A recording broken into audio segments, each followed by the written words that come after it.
Woodstock television viewers, we have another amazing show for you tonight on Woodstock television. We're going to have a unknown star playing songs all night who will wow you. This is Bob Cohut. Howdy. And we're also going to have some physicists on talking about different theorems and new physics. We're also going to have David MacDonald come on and possibly show some film. This is what I hear. This is what I'm hearing in the wind. But today was a spectacular day in Woodstock, a beautiful, beautiful day. I was up on a roof doing a roofing job. But there's a farmer's market, I hear, that just opened up in town. How was it, Dave? Uh-oh, we just knocked the wire out right there. Did we really? Yeah, switch to a different camera. Sorry about that. Okay, sorry about this. Technical difficulties we have here. And now a song from Bob Cohut. Okay, so the farmer's market, I would have to say, was a raging success. Really? Yeah, it was pretty amazing. Awesome. They had live music there. The Bluebells played, which I knew a lot of the girls there because they do plays at BSP. And right now they actually told me to tag that they're doing Bye Bye Birdie. Bye Bye Birdie, if you want to see it, it's being produced at STS and at BSP now. When is that coming on? Both this weekend. All right. What time? Same time. You know what time? I think 7 o'clock. 7 o'clock. Yeah. But check the internet for further information. But the farmer's market was pretty neat. What I had to note, though, was that there weren't a lot of vegetables at the farmer's market. Really, there was food for sale. There was a lot of crafts. It was like a little flea market scene. There was music. Because I was expecting more vegetables somehow. Yeah, I suspect it's because it's a little too early in the growing season. And I imagine later in the year. Right, when there's actually harvesting happening. And actually, one concern that a few people brought up, I noticed, was that the prices were not very low. They were actually higher than what you would find at Sunflower or even Sunfrost. Were they of different quality that you normally wouldn't find at Sunflower or Sunfrost? It looked like the quality was probably the same. But what's important to note is that it is coming from local farms. Right. So this isn't stuff that's getting shipped halfway across the world. Using less fossil fuels. Correct. Less fossil fuels, better for global warming. However, I would like to see lower prices in the future. So if any farmers market people are looking, let's try to get some cheap food there too, right? Yeah, it would be nice. Have some reasonably priced food to help all these farmers survive that are trying to sell it at a reasonable price. Sure, I know. I understand too. It's hard to compete with the major huge corporate farms. But something that was great about it, though, and one resident of Woodstock mentioned that there were a lot of people smiling. So you hadn't seen that many people in Woodstock gathered together smiling in a long time. Yeah. And I noticed it too. It was great. The music, it was like a real social event. I bumped into probably 50% of the people I know in this town at that event in a matter of an hour. And we still have our schools, so the community can live on here. Sure. We still have schools because the people we had on the show, they won. They all won by a landslide. By landslide. Although I think it is interesting to note, there's a guy, Adam, a young guy, who was running for school board, and he got around 800 votes. And we should get him on the show. Yeah. To talk about what he was doing, because I think it's always interesting when you get a young person interested in the political process, especially in school. So, Bob, you decided to play a song for us? tonight? What are you I'm going to play a song by one of my favorite songwriters, everybody's favorite songwriter, Phil Oakes, who 32 years ago today, he actually hung himself in Greenwich Village. So in memory of Phil Oakes hanging himself 32 years ago today, I'd like to do this particular song called One Way Ticket Home. Are you ready for it? I'm ready. Okay. I'd like a one-way ticket home, a ticket home, where I can watch my television and talk on the telephone. In every town I wander, there's a billboard on the throne, a ticket home. I want a ticket home. Does anybody know my name or recognize my face? I must have come from somewhere, but I can't recall the place. They dropped me at the matinee, they left without a trace. A ticket home, I want a ticket home. Elvis Presley is the king, I was at his crowning. My life just flashed before my eyes, I must be drowning. Seems like only yesterday I climbed aboard the plane, breaking distance in the skies while dining in Champagne. I would be in exile now, but everywhere's the same. Ticket home, I want a ticket home. Elvis Presley is the king, I was at his crowning. My life just flashed before my eyes, I must be drowning. Seems like only yesterday I climbed aboard the plane, breaking distance in the skies while dining in Champagne. I would be in exile now, but everywhere's the same. A ticket home, I want a ticket home. A ticket home, I want a ticket home.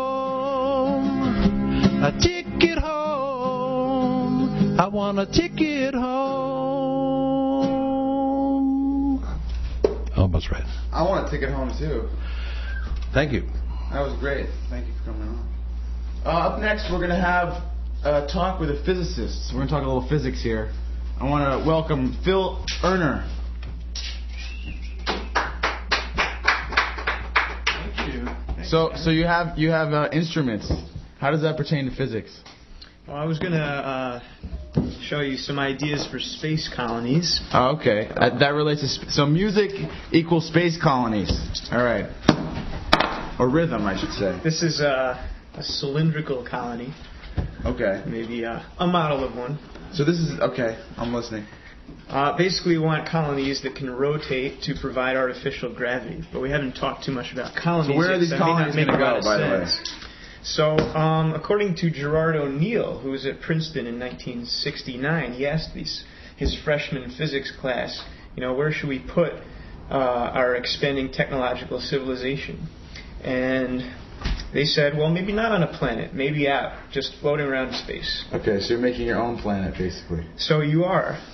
And turns out that three of the best designs for those would be a cylinder, which they named after O'Neill, or a torus, which this isn't a very good model, but sounds groovy, and a sphere. Okay.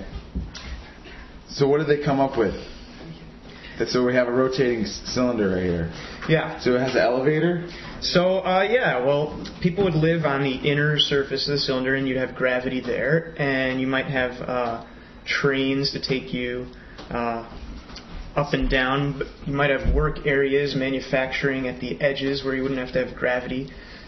Make things like solar panels that you install elsewhere in Earth orbit. Now, these colonies are going to be pretty far from the Earth, about the same distance as the Moon. So, in fact, there's these special points where the Moon and Earth's gravity kind of cancel out. And so these points will continue to be in the same relative position, so you have nice communication ability and easy to transport raw materials from the Moon, which it turns out is a great place to mine. What do we got on the Moon? The Moon is made almost half of oxygen in compounds, and you also have elements like silicon and aluminum and titanium. Silicon or silica? Silicon. Silicon, okay. And aluminum and titanium, so you can manufacture all kinds of things and send it to the colony, and they can make what they need on the colony. They can make solar panels. How about like growing food in the colony? How does that work? So of course the initial seeds for growing the food would be brought from Earth, but the trick is you don't want to bring more than you have to from Earth, because it's extremely expensive to get anything off Earth. Say for missions that we went to the Moon, 90% of the mass of the craft on the ground was fuel. So you're talking a huge expense, impossible expense, to send everything. So how have you dealt with, or maybe you haven't dealt with it, but bone density loss? Well, maybe that's due to the absence of gravity, which we would not have. We would have gravity, on these colonies. Now we'd also have to have a lunar colony because... So this hasn't been done yet? No, this hasn't been done yet. There was a lot of talk and a lot of excitement about this in the 70s. And then it was kind of put on... There was even Gerard O'Neill, the professor from Princeton, gave testimony before Congress. A lot of people were interested. They formed societies and had conferences. And it seemed to go nowhere. And it seemed to go nowhere. Until it's still going nowhere. And the problem... There are a few problems. Part of it is that it might just be, infeasible, and we should just stay here and play music. Yeah, I think that's the plan, actually. But so what type of equations do you have to do to make a cylinder have gravity? You need to know that the centripetal force is the force generated through an object moving in a circle is undergoing a centripetal force, keeping it moving in that circle. So the walls will essentially push on the people, and they'll become their floors, and that's how they can stand on the inner surface of the cylinder. So would it be going like this, or would it be going like this? No, it would be going the like first this? way. That's correct. Okay, gotcha. So I've got a question. Yes. So I told you that we should talk about something that relates to the environment, and yes, so right sir. away you came up with this idea that perhaps we should talk about these colonies on Mars or maybe on the Moon. Carl Sagan used to talk about this idea because of the population explosion on the planet. He was saying that maybe some people say maybe we can take people and put them out on the Moon. But then he said it doesn't make sense because the rate at which the population is expanding, if it continues to expand at the same rate, eventually, after 50, 60, a few hundred years, every square inch of the universe would be filled with people. So it's not really a way to avoid the population growth. Well, yes, it does seem that you couldn't stem Earth's population problems by putting people on colonies. We'll have to come up with some responsible way, even if we have a colony, just to control the population there. So... What kind of physics you got for population control? Leave that to the sociologists. And the biologists. Right, it's not something a physicist thinks about. So do you have anything else that you thought of bringing on for in relationship to space colonies? I can show some pictures of some color. Let's say Masteroid? Masteroid? Is there such a thing? Master of an asteroid, perhaps. Perhaps this is the wrong volume. So O'Neill himself wrote a book that I'm in the middle of right now. I would recommend The High Frontier in the 70s, and where he explains a lot of the ideas that are maintained today. Bob Zubrin wrote a book in 1999 in which he talked about exploring well beyond space colonies into Mars and beyond, and what that would take. He was an engineer, founder of the Mars Society, and he has interesting arguments for why. What is this? So this is an idea for the interior of a cylindrical colony. And what is this symbolizing? This is the sun? These are enormous mirrors that you would use to reflect the sun. So as it looks right here, you have alternating living areas, and then mirrors. So these mirrors would be needed to reflect the sunlight. The colony would be almost perpetually in the sun, which would not be good for our circadian rhythms, but is great for getting energy. So you couldn't like pull a blind down on this? Yes, you could. You could actually move the mirrors, and let's see if we can find a picture. Oh, well, here we go. Here are the mirrors when they're being adjusted to capture the sun. It looks kind of like the Death Star. Am I wrong? We gotta get a bigger shot here. So now, theoretically, you could provide solar power for the entire Earth, not from these mirrors, but from panels that you construct from lunar ore. Lunar ore. And so, what's in lunar ore? In lunar ore, we have all the metals and oxygen we mentioned before, so you can make glass, you can make silicates. So you're saying we can't make those same panels unless we have lunar ore? No, we could certainly make these on the Earth, but why aren't we doing it? Because it would weigh way too much. You could not launch it from the surface of the Earth. But why can't we have it on the surface of the Earth? You're saying because it's in our atmosphere? Oh, yes. It doesn't generate as much energy. That's exactly right. If you put these out in space,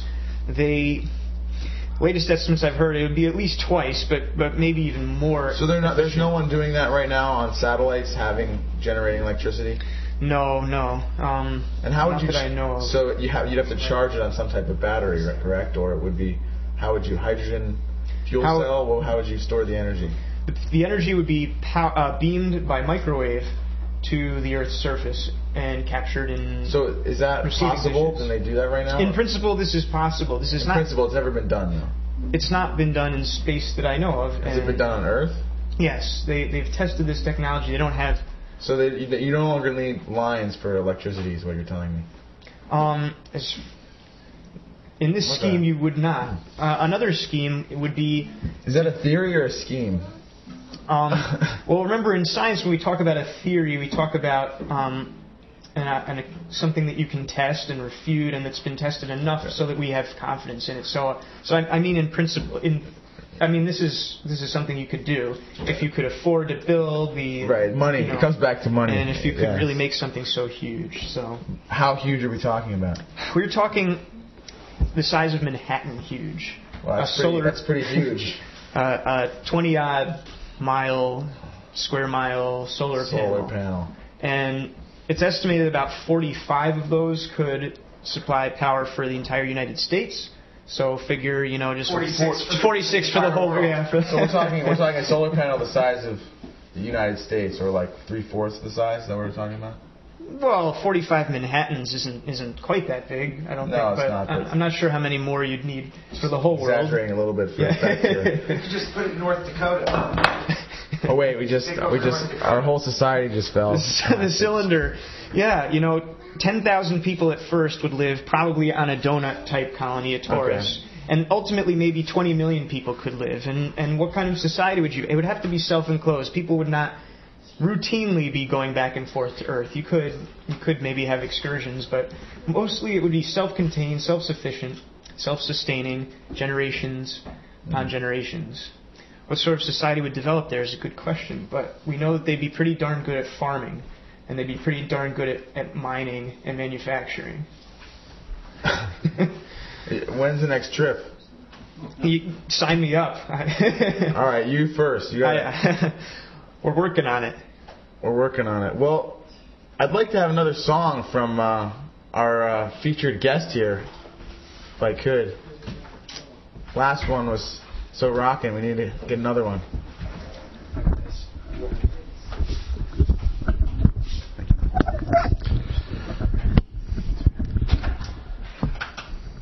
You got any physics-related songs? Yeah, this was for the 13 donut colonies. All right. You're going to have 13 donuts. Normally you buy a dozen. So I guess 13 is a baker's dozen. Anyway, as I said earlier, 32 years ago today, Phil Oakes, one of my favorite songwriters, hung himself in New York City. So we're doing a little tribute to him, and this is one of his more well-known political tunes. You can sing along with me if you...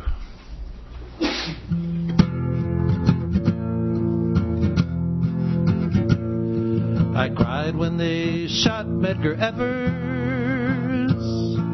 Tears ran down my spine. I cried when they shot Mr. Kennedy, as though I'd lost a father of mine. But Malcolm X got what was coming. He got what he asked for this time. So love me, love me, love me. I'm a liberal.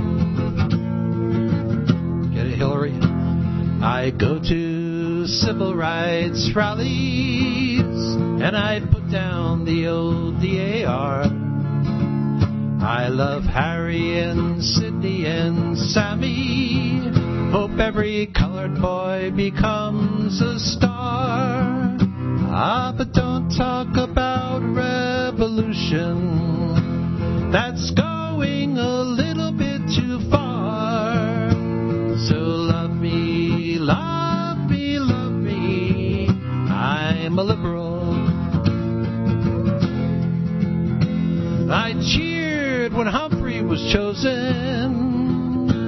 My faith in our system restored. And I'm glad that the commies were thrown out from the AFL-CIO board. And I love Puerto Ricans and Negroes, as long as they don't move next door. So love me, love me, love me.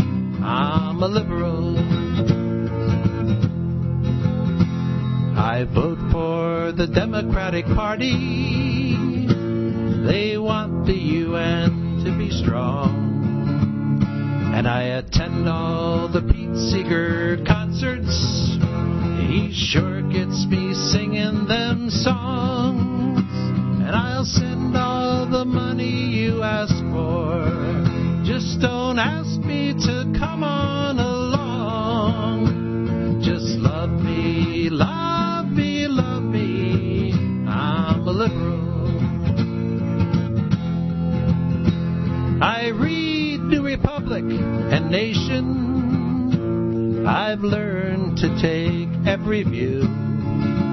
You know, I've memorized Lerner and Golden. I feel like I'm almost a Jew. But when it comes to times like Korea, there's no one more red, white, or blue. So love me, love me, love me. I'm a liberal. The people from old Mississippi should all hang their heads in shame. Now I can't understand how their minds work. What's the matter? Don't they watch Les Crane? But if you ask me to bus my children, I hope the cops take down your name. So love me, love me, love me. I'm a liberal. Yes, once I was young and impulsive. I wore every conceivable pin. Even went to the socialist meetings. Learned all the old Union hymns. But I've grown older and wiser. And that's why I'm turning you in. So love me, love me, love me.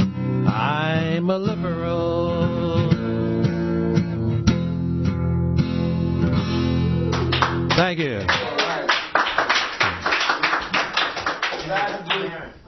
That has to do with kinetic energy, right? Because I saw everybody moving out there when you played that song. That was kinetic. Kinetic, right? Connecticut. Connecticut. Well, up next we're going to have 13 donut colonies. 13 donut colonies. Baker's dozen donut colonies. Up next we're going to have a movie from David MacDonald showing right now.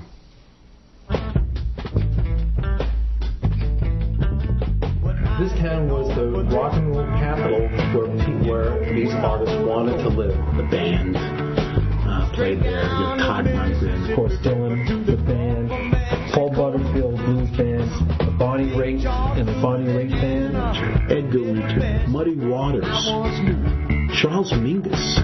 She told me just to come on by if there's anything that she could do.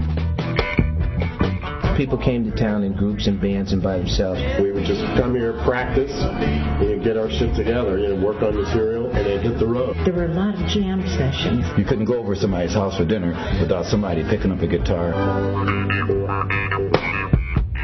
Graham Parson came up one time. A particular, I guess, claim to fame here in Woodstock was that I was with Hendrix and we shared a house. Mothers of Invention were around. And I'll never forget, it was me, Ronnie, and Ralph. Ronnie and Ralph had a house and I had a house.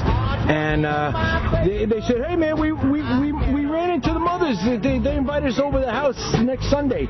So we said, okay, cool, man. That's cool. So we were like, hey, this is great, man. The Psychedelic Blues Magoos are going over to some of the guys in the Mothers of Invention house. So it's Sunday. We call up and we go, hey, man, we still on? And the guy goes, yeah, man, but you guys got any fishing boots? And we went, fishing boots? Said, yeah, man, like our septic backed up. So we actually went over there, and here's a picture for you. We actually get to the house, and there are these like three guys. I forget who they were. They were in the Mothers of Invention at the time. They're standing in the middle of their living room with fishing boots on, and turds are floating around inside the house. Would like to see. That's when that little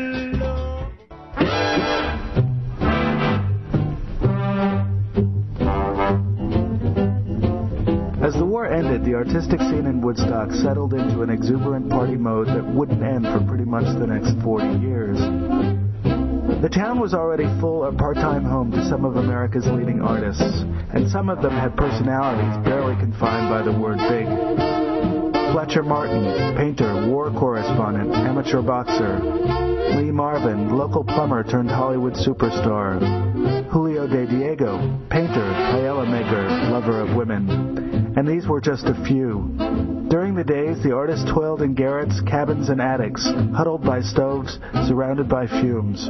At night, they gathered together to drink, make love, and celebrate the spirit. Quite so known for that. Oh my God, the bars were rip-roaring all over. They were like fun.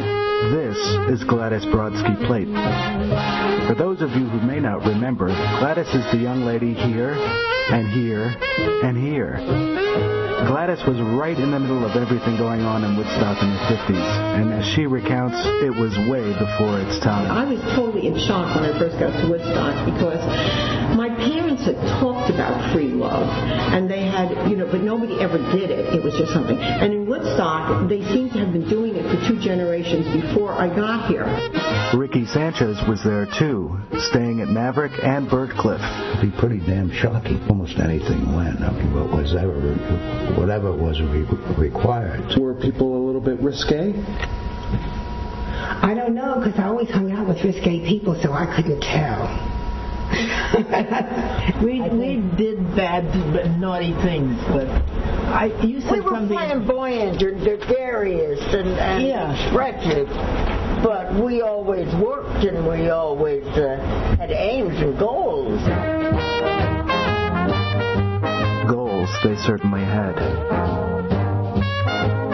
In the 20 years following the Second World War, Woodstock was home to more artists per capita than any other place in the world. and some of the paintings that emerged from that period now count in the millions and millions of dollars. There was enough important people in different circles that you could walk at the few cafes, and it would be like Paris, that little ambiance that you could stop by at a little cafe table, discuss art, because other important players who were in your circle were there. According to many of those interviewed, these social interactions were often prompted by necessity.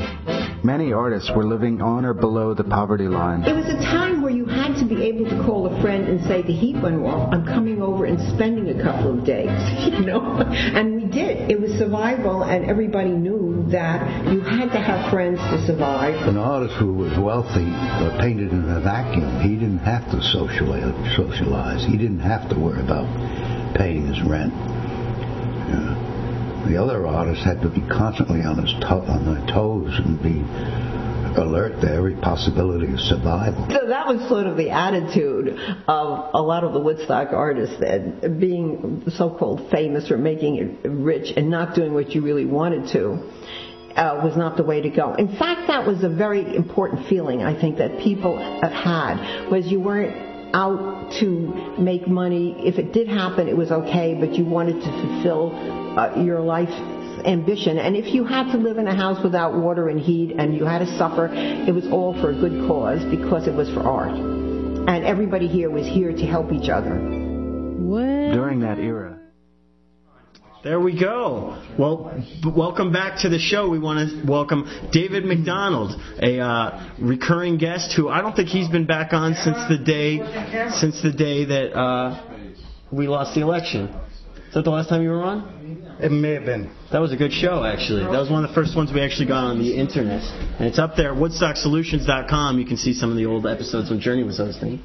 Journey. Where is she? Where is Journey? Let's give the weekly update. Journey now lives in Ithaca, and she is currently working on a farm with John, her boyfriend, and they're growing vegetables and studying herbal medicine, actually. That's very exciting, David.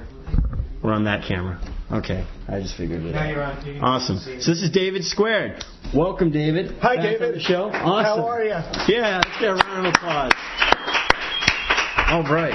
So you left Woodstock for a little while. Yes, I did. Excuse me. I'm kind of that generation where it's somewhat difficult for people of our age to make a living in the town of Woodstock. And I got a gig running the congressional campaign for a guy running for Congress in the state of Maine. And his name is Michael Brennan, and he's a candidate in the 1st District. There are only 2 districts in Maine. And it's been very exciting. I have my TV ads on with 60 Minutes and CBS Sunday Morning. Did you bring us any of those ads today? They're on the Internet. No, they're on the Internet. So where can we find them? You can Google David the Director, and you can pretty much see all of my work. As a matter of fact, I've done that before. David Director, I saw you had Culture Wars on there. I have the trailer for the Culture Wars. I have a section on the Seahorse, which comes from Woodstock. Can't get there from here. And I have a myriad political ads. Now, the Seahorse, that's the one where they talk about the owner of the bar never bought people drinks. Yes. And then one day he goes behind the bar and never gets back up. That's true. And one aspect of the Seahorse that I was very interested in is that in small towns, especially towns like Woodstock, there are fables or stories that people tell from generation to generation. And that was something that was interesting for me as a storyteller, because whether Dick Stillwell actually died behind the bar almost doesn't matter 40 years later. It's the fact that people remember it. Mm-hmm. And people remember it from different angles, and they have different perspectives, and that's what I tried to do in that section of the film. So it might not even be true, the whole thing. It may not be true, but if you talk to Andre from Woodstock Building Supply, he swears that he was there. My favorite part of the story is when the trooper shows up, and they hadn't called the police for like an hour. Yes, back in those days, the troopers were a bit of a partier themselves. Uh-huh. Yeah, no, you got to see the movie. Woodstock Can't Get There From Here. And I was really impressed with both versions. I've seen the unedited and the edited version. Well, there's also the Culture Wars. And there's the Culture Wars. The Culture Wars is what I'm here for this week. The Culture Wars has been playing in the festival circuit around the world, along with Woodstock Can't Get There From Here. It's a short film. It's 28 minutes long. I made it when I was forced to cut the original Ron Marion section from the original version of Woodstock can't get there from here. I wanted to do something that touched on the socio-political aspects of life in the town, and I ended up doing a story about Terry Breitenstein and Jay Wenk. This is in the summer of 2005, and Jay Wenk belongs to, among other things, belongs to Veterans for Peace. And Terry was the head of the American Legion and the VA, and Terry wanted his group to march in the Memorial Day Parade. And they came head to head. But what's interesting about the second half of the Culture Wars, and I'll keep my story short, is that Terry Breitenstein, in the meantime, being that he's responsible for the care of a lot of the returning veterans, has somewhat had a change of heart in terms of his view on the war and his view about the way our government is taking care of these kids. You know, that I think that's interesting because I know a guy in Woodstock, grew up in Woodstock, went and joined the Army, and immediately became like a Republican. I was like, I couldn't believe it. I got into a discussion with him about the Iraq War, and he was really for it, against, talking about the axis of evil. He went, served a term in the military. I think it was in Afghanistan. Came back. And he was honorably discharged. And since then, the military keeps trying to recruit him again. And he says, I've been honorably discharged. And they keep trying to set it up so that an honorable discharge isn't really, that doesn't mean you're done with the military. It just means that, you got a good grade. But you still got to go back 2 or 3 more times. And he's had to get lawyers involved. And he's changed his politics completely. Now he's gone from supporting George Bush to being like a Ron Paul, radical Republican. He's not Democrat or anything, but do I have a couple more minutes? Or yeah, you got time. As a matter of fact, we've got the Culture Wars video here. Maybe we should show a little piece of it. Where? It's in front of on the DVD player. It should be right there.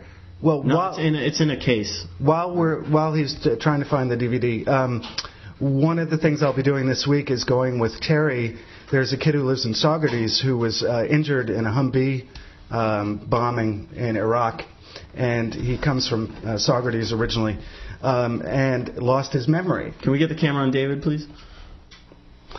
And this kid lost his memory and was sent to a hospital in Germany, a hospital in Texas, a hospital in California. He ended up getting sent to about 10 different hospitals, and the military didn't know what to do with him. So they finally, throwing up their arms, sent him on a bus and dropped him off, if I recall the details of the story correctly, onto a street corner in Chicago. The kid had no memory, and somebody recognized him and said, hold on, this kid's from Saugerties, and they sent him home.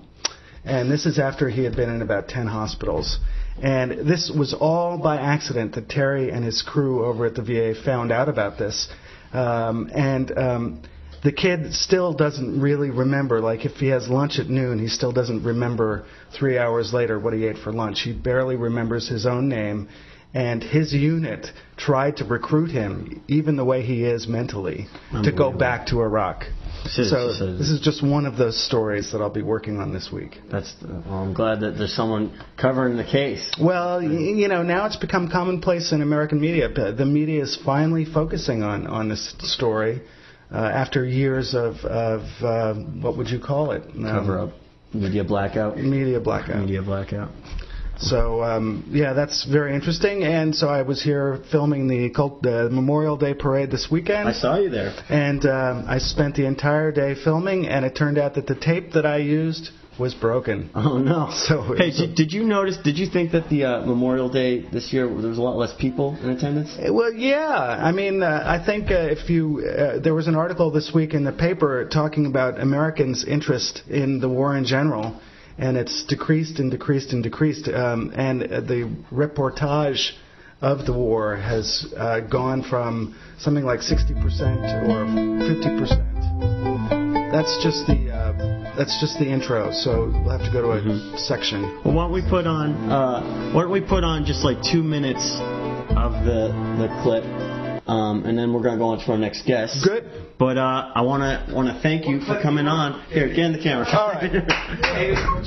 Thanks for coming on. Keep fast forwarding. What do you mean fast forwarding? I have chapters here to choose from. Okay, hit chapter. How about chapter 1? Come on, 7. There we go with that. Chapter 7. So here we go. This is Chapter 7, From David MacDonald. It's the arrival of the fourth group that seems to have offset the balance of the town and turned a town full of contrarians into something potentially darker. Yuppie, scum, SUV driving cocksuckers, money grubbing asshole, bastards. When people make a lot of money, they have a tendency to believe they're more important than other people, and which is a mistake. The mistake.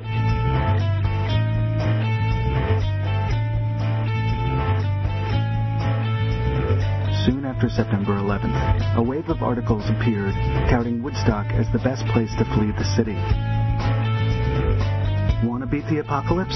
Come to where peace and love flow, but more importantly, where property values had not yet maxed out. When 9/11 hit, they flew out of New York City. Flew. You could see them sitting around in the cafes, quivering over their lattes. Everybody with money said, I'm out of here. You know that movie Panic Room, with Jodie Foster? Well, these folks came up here and bought their panic houses, which they surrounded with electrical wire. Electric fences. The only time you ever come out is through the hardware store. Stock up. And what are they buying? They're buying cheap plastic and duct tape and gas masks, for Christ's sake.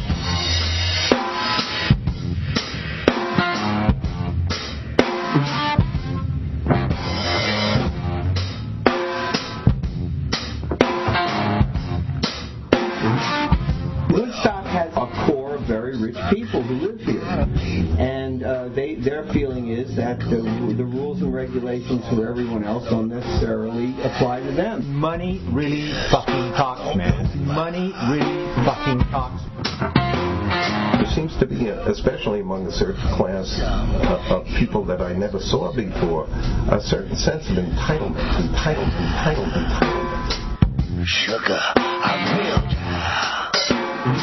One day, I'm sitting in a cafe, and this woman walks in. This guy from Manhattan, a trader, comes up and buys a nice big house on Broadview Road. She comes up and she says she wants a decaf mochaccino. And right away, he installs a heliport in the backyard, in his backyard, so that he can commute to Manhattan each day without having to be on the road. And she's like practically leaning over the counter, like frothing at the mouth almost, going, "That's not low fat. Is that low fat? You're skim." I said, "Skim, not low fat." You can imagine how uncomfortable this is for his neighbors, who at 5:30 in the morning, after listening to him warm up his helicopter and then take off. Hello, my name is Bryn, and I own Walkabout in Woodstock, New York. So let's go in. There's this woman who put up a sign in her store that said, "All unattended children will be rounded up and sold as slaves." I've been here 30 years, and the sign has been on my door probably 26 of the 30 years. Joke, right? Yeah, well, not to some people. Most people find it funny, and then there's a group that doesn't find it funny and gets very, very upset by it. One guy took offense to it, went into the store and complained. Then they wanted people to boycott. One of the biggest things that bothers the Woodstockers is having new people come in and tell us what Woodstock was all about. And there's nothing worse for those of us who have lived here for decades, not to mention the people who've had family here for generations. Nothing worse for a new person to come into town. You got a lot of people start to smack people with their political agenda, and they know nothing about the town that they come to. Okay, so rolling on to next guests, we've got here. We've got here two guests, local protesters, who are talking about ending the drug war in Woodstock and in Albany. So I want to get a warm round of applause for Abigail, Storm, and Daniel Eggink. Thank you. All right, thank you very much. Well, we're just going to make it really brief. Essentially what we've been doing this is the fourth week we spent in Albany, New York, and we have been hitting really hard to legalize, actually lift the prohibition on marijuana, hemp. We see hemp as a very valuable industry that we are being robbed and not able to take advantage of because of the marijuana laws. And so basically we want to remove marijuana from the drug list because it is an herbal remedy And we also we don't see it as a drug, and marijuana is green, and therefore, here we are. Marijuana is green, and so we should take it out of the black market and put it into the farmer's market where it belongs, and that's been our whole push.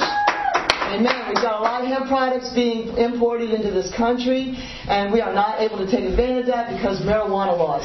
We also know that all the farmers, all the rest of the world who are growing hemp for these products, even though they are valuable products, food, clothing, and shelter, the fact of the matter is they are still being hounded by DEA to make sure that they aren't building up enough THC to possibly get a buzz on. Well, our position is there's no law against getting a buzz. There's no law against smoking, drinking, wearing, eating, selling, growing. Okay, and those acts in and of themselves are not criminal. They are not criminal acts, and so, but they have become a criminal act. Why? Because people are smoking pot? No, because of the value of this plant. This plant does many things.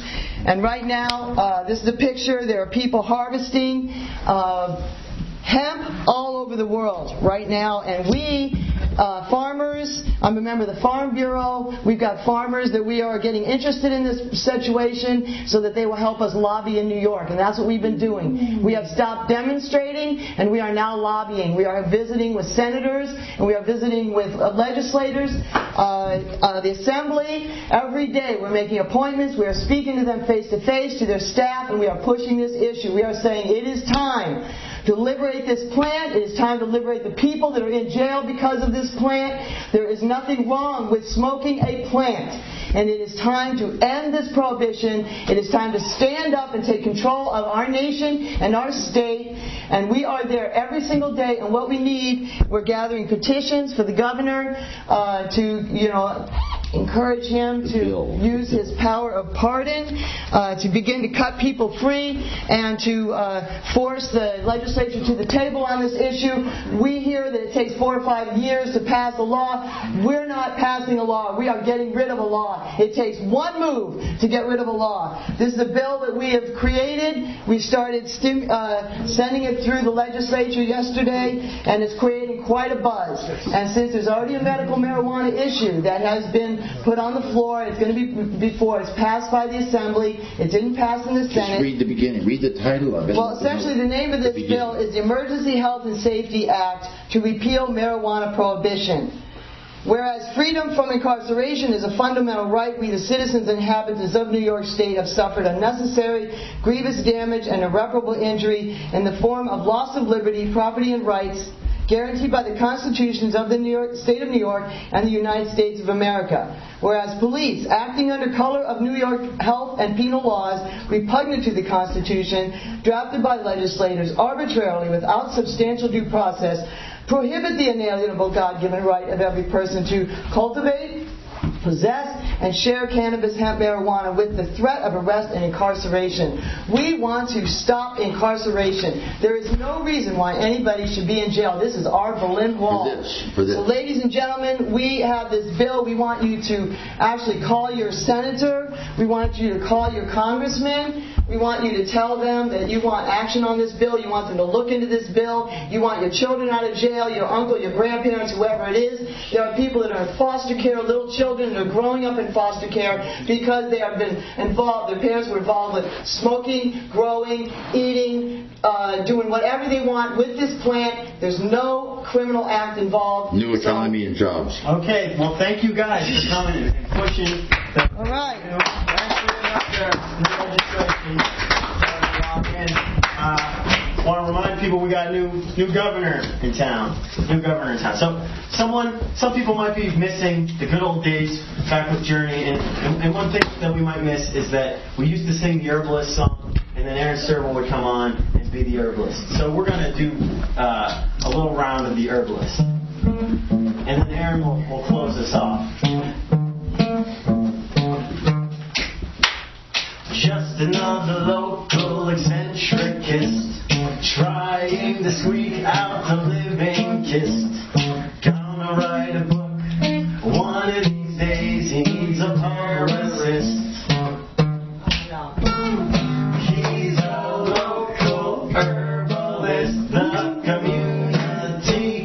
consultantist. If you really need a doctor, don't go to him. He's a herbalist. What?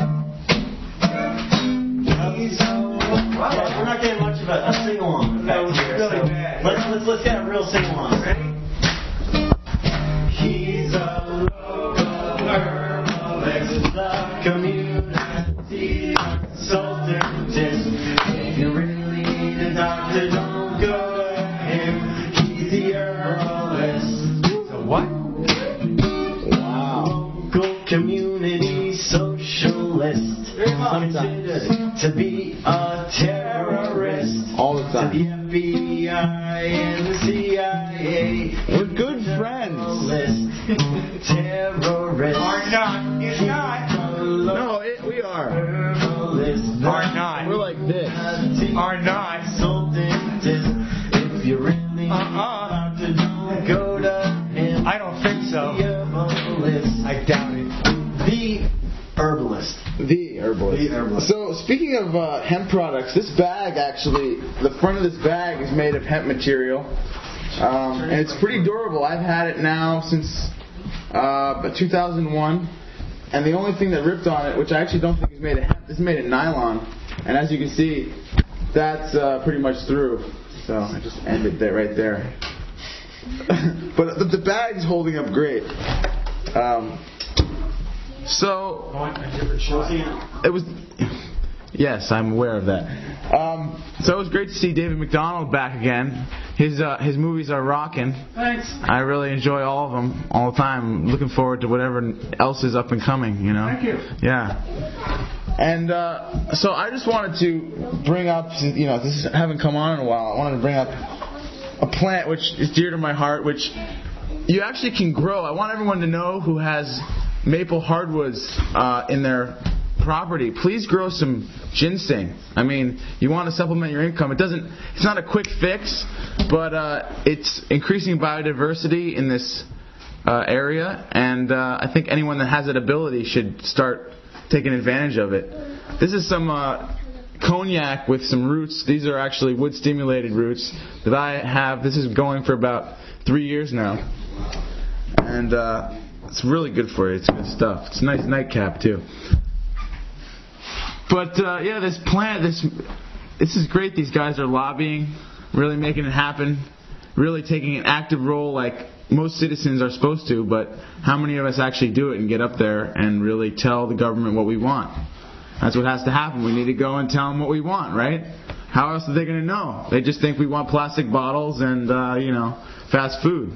They think that is what we want, right? Well, maybe it is what we want. Well, that's what they're selling us most of the time. But I think that's changing largely. I think people are saying they want other things. Well, although we're still addicted to those things, we're still going to want them for a while until we get the really much better alternatives. I have something to say. What do you have to say? I'd like to say that it's true that Saddam Hussein was a terrorist, terrible guy. You know, he was a bad guy, no question about it. But he kept gas under $2 a gallon. Think about it. I don't think it was his doing. I think he would eject the 10 if he had the opportunity.